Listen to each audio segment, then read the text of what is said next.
તો હલો મારા વાલા ખેડૂત મિત્રો, સ્વાગત છે ફરી એક વખત મારી યુટ્યુબ ચેનલ હાલારના ધબકારાની અંદર.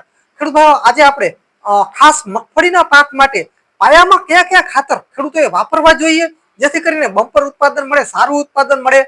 અને આપણે આમ જોઈએ તો મગફળીની અંદર હાલની અંદર ઘણા બધા ખેડૂતોને 18 મણ 20 મણ માંડ મગફળી થતી હોય છે.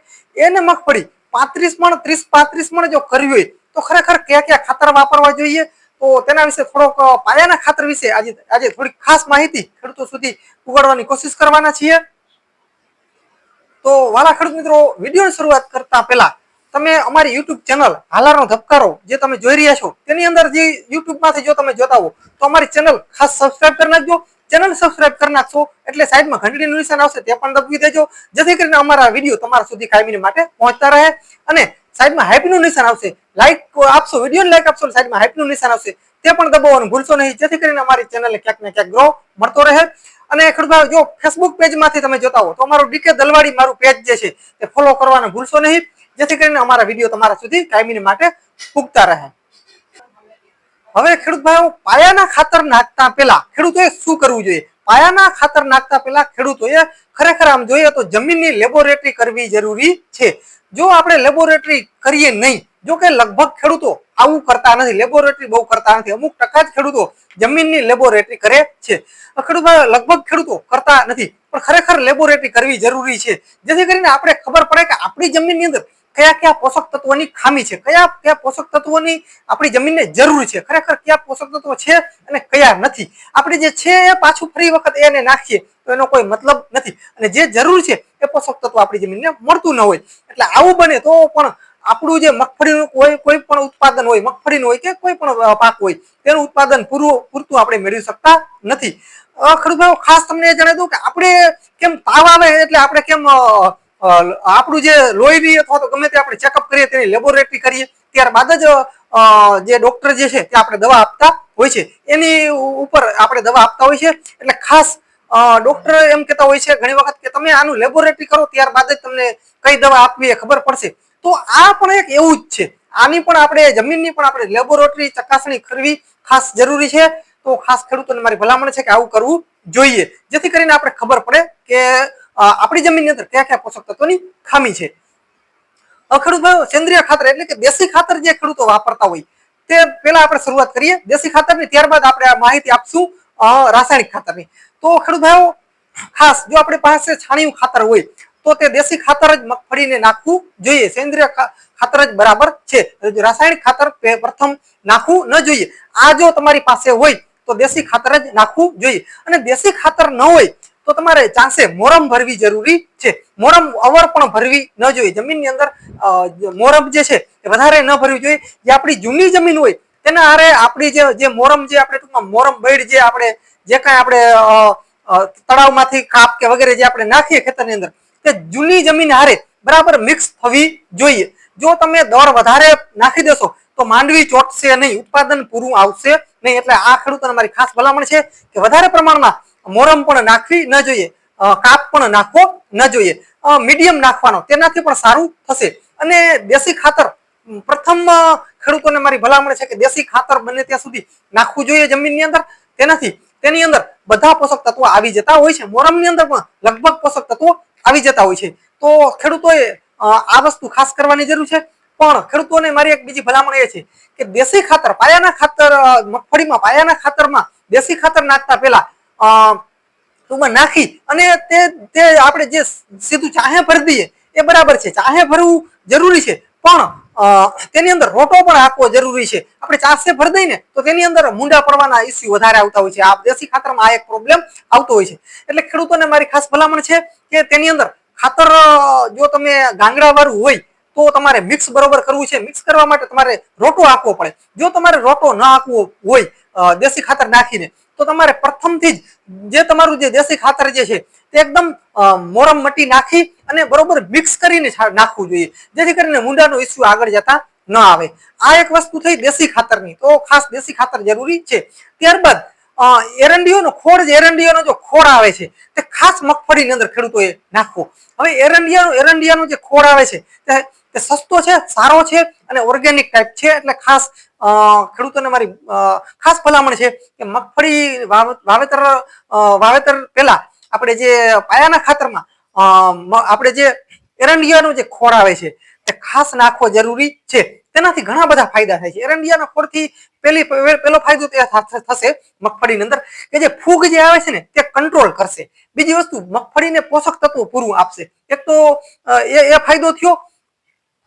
બીજી વસ્તુ મગફળીની અંદર અમુક બીજી જીવાણુ જે હોય અમુક જે ફાયદા જે થાય છે ફૂગ વગેરે તે એમાં કંટ્રોલ થાય છે. અને મગફળીની અંદર જે આપણે જે ડોડવા જે સડવાનો ઇસ્યુ આવે છે તે પણ આનાથી ફાયદો થાય છે. એટલે ખાસ ખેડૂતોને મારી ભલામણ છે કે એરંડિયાનો ખોળ આવે છે તે સસ્તો આવે છે, સારો આવે છે. અમે જો કે આ વર્ષે ડીએપી ખાતર પણ ખેડૂતોને મળતા નથી, એટલે ખાસ રાસાયણિક ખાતર પૂરતા ખેડૂતોને મળતા નથી. એટલે આ એક બેસ્ટ ઉપાય છે. ખેડૂતોને મારી ખાસ ભલામણ છે કે આ જે એરંડિયો જે ખોળ આવે છે એરંડિયાનો તે ખાસ નાખવો જોઈએ ચાસમાં. મોયણીથી કદાચ ન પડે તો હાથેથી પણ નાખી શકાય છે. એમાં કોઈ બીજો કોઈ મોટો ખર્ચો પણ નથી. એટલે ખેડૂતોને મારી ખાસ ભલામણ છે કે દેશી ખાતર હોય તોય ભલે, ન હોય તોય ભલે, આ એક ખાસ નાખવું જરૂરી છે. હવે જે એરંડિયાનો જે ખોળ જે છે તે તમને ગમે ત્યાંથી મળી જશે. તમે કોઈ પણ એગ્રોની અંદર તમે તપાસ કરશો ને તમને એરંડિયાનો ખોળ આરામથી મળી જશે, અથવા તો તમે એને કહેશો એટલે તમને મંગાવી દેશે. એટલે એમાં કોઈ પ્રોબ્લેમ નથી, કોઈ નહીં મળે કે એવું કોઈ વસ્તુ છે નહીં. એટલે ખેડૂતોને મારી ખાસ ભલામણ છે કે એરંડિયાનો ખોળ હંમેશા વાપરવો જોઈએ. કોઈ પણ પાકની અંદર જીરાનો પાક તમે વાવો તો એની અંદર પણ એરંડિયાનો જે ખોળ આવે છે તે ખરેખર નાખવો જોઈએ. તે મોટામાં મોટો ફાયદો કરે છે. તે ફૂગ સામે મોટું રક્ષણ કરે છે. એટલે ખાસ સફેદ ફૂગ હોય કે કાળી ફૂગ હોય તેની અંદર મગફળીમાં મોટામાં મોટો ફાયદો એરંડિયાનો ખોળ કરે છે. એટલે એરંડિયાનો ખોળ ખાસ વાપરવો જોઈએ. ખેડૂતોને મારી ખાસ ભલામણ છે. બીજા ખાતર કદાચ ઓછા વાપરો તો ચાલશે, પણ એરંડિયાનો ખોળ જરૂરી વાપરવો જોઈએ. હવે આપણે વાત કરીએ રાસાયણિક ખાતરની, બરોબર છે. હવે આપણે વાત કરીએ રાસાયણિક ખાતરની. તો રાસાયણિક ખાતરની અંદર ક્યાં મગફળીનો પાક તમારે વાવવો હોય તો રાસાયણિક ખાતર કયા નાખવા જોઈએ? પોટેશિયમ છે, પોટેશિયમ ખાસ જરૂરી છે. પોટેશિયમ છે, ત્યારબાદ સલ્ફર ખાસ જરૂર છે. પોટેશિયમ, સલ્ફર, પછી કેલ્શિયમ અને પોટાશ. આટલી વસ્તુ જો તમે તમારી જમીનની અંદર નાખશો એટલે તમને સારામાં સારું ઉત્પાદન મળશે. જે તમને 18-20 મણ જે ઉત્પાદન મળતું હશે તે 25-30 મણ 35 મણ સુધી ઉત્પાદન જશે. જો રાસાયણિક તમારે ખાતર આ નાખવો હોય તો આ ખાતર નાખવા ખાસ જરૂરી છે. પોટેશિયમ, સલ્ફર, પોટાશ અને કેલ્શિયમ આટલા ખાતર ખાસ નાખવા જરૂરી છે. અને સલ્ફર જો તમે નાખો તો ફાડા સલ્ફર તમે વાવી શકો છો આપણે પાયાના ખાતરમાં. તો ફાડા સલ્ફર હંમેશા બેસ્ટ રહેશે અત્યારે ઉનાળે વાવવા માટે, બરોબર છે, પાયાના ખાતરમાં. એટલે આ ખાતર ખાસ નાખશો તમે એટલે ઉત્પાદન મગફળીની અંદર સારામાં સારું આવશે. હવે આપણે જે રાસાયણિક ખાતર તો વાત થઈ ગઈ, બરોબર છે. હવે તમારે રાસાયણિક ખાતર ન નાખવા જે ખેડૂતોને રાસાયણિક ખાતર ન નાખવા હોય તેવા ખેડૂતોએ મોરમ ભરવી જરૂરી છે. મોરમ છે, પછી અથવા તેના બાદ આપણે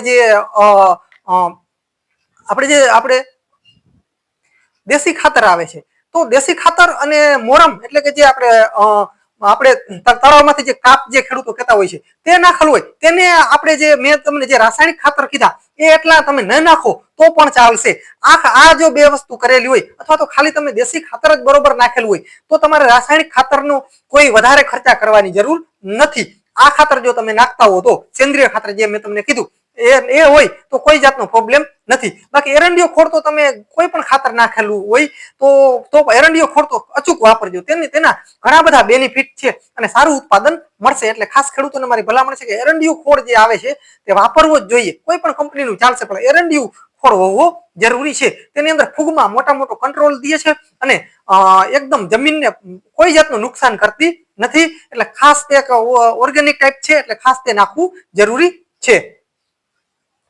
તો ખેડૂત ભાઈઓ આજની આ હતી ખાસ માહિતી મગફળીમાં પાયાના ખાતરમાં કયા ખાતર નાખવા જોઈએ જેથી કરીને આપણે સારામાં સારું ઉત્પાદન મેળવી શકીએ. તો આવી રીતના જો તમે કરશો તો ઉત્પાદન સારામાં સારું આવશે. એટલે ખાસ ખેડૂતોને મારી ભલામણ છે કે રાસાયણિક ખાતર જો તમારે વાપરવા હોય તો તમારે દેશી ખાતર નાખવાની જરૂર નથી. જો દેશી ખાતર તમારી પાસે ઓપ્શનમાં હોય તો તે જ નાખવું, રાસાયણિક ખાતર નાખવું જરૂરી નથી. એટલે ખાસ ખેડૂતોને મારી ભલામણ છે કે દેશી ખાતર અને મોરમ જો તમે નાખતા હો તો પછી બહુ ખાસ આ ખાતર વધારે નાખવા જરૂરી નથી, કેમ કે તેની અંદર દેશી ખાતર અને મોરમની અંદર બધા પોષક તત્વો આવી જાય છે. એટલે ખાસ ખેડૂતોને મારી ભલામણ છે કે આવી રીતના જો તમે મગફળીની અંદર આવી રીતે આટલા જે મેં તમને જણાવ્યા એ પ્રમાણે તમે કરશો એટલે કોઈ જાતનો પ્રોબ્લેમ આવશે નહીં અને સારામાં સારું ઉત્પાદન મળશે અને વીઘે સારામાં સારું મળશે, એટલે કોઈ પ્રોબ્લેમ આવશે નહીં. તો ખેડૂત ભાઈઓ, આજની આ માહિતી તમને કેવી લાગી ખાસ કોમેન્ટની અંદર જણાવશો. અને ખેડૂત ભાઈઓ, હું પણ એક તમારી જેમ ખેડૂતનો દીકરો છું, હું પણ જીરાની પણ ખેતી કરું છું, મગફળીની પણ ખેતી કરું છું. એટલે ખાસ હું પણ એક તમારી જેમ ખેડૂતનો દીકરો છું. કોઈ યુટ્યુબર કે આ તે તમારે કઈ એવું કઈ સમજવાનું નથી. હું પણ તમારી જેમ એક સાદો સિમ્પલ ખેડૂતનો દીકરો છું. તો ખાસ ખેડૂતને સપોર્ટ કરે તો ઘણું ખાસ મારા વાલા ખેડૂત મિત્રો વિડીયો જે છે તે ખાસ શેર કરી નાખજો, જેથી કરીને અમારી ચેનલને ક્યાંક ને ક્યાંક ગ્રો મળતો રહે. તો ખેડૂત ભાઈ, બસ હલમન હાલાર મિત્રો, મળીએ અવનવા વિડીયો સાથે. ત્યાં સુધી મારા વાલા ખેડૂત મિત્રો, બસ જય જવાન જય કિસાન. મળીએ અવનવા વિડીયો સાથે. ત્યાં સુધી રજા આપશો.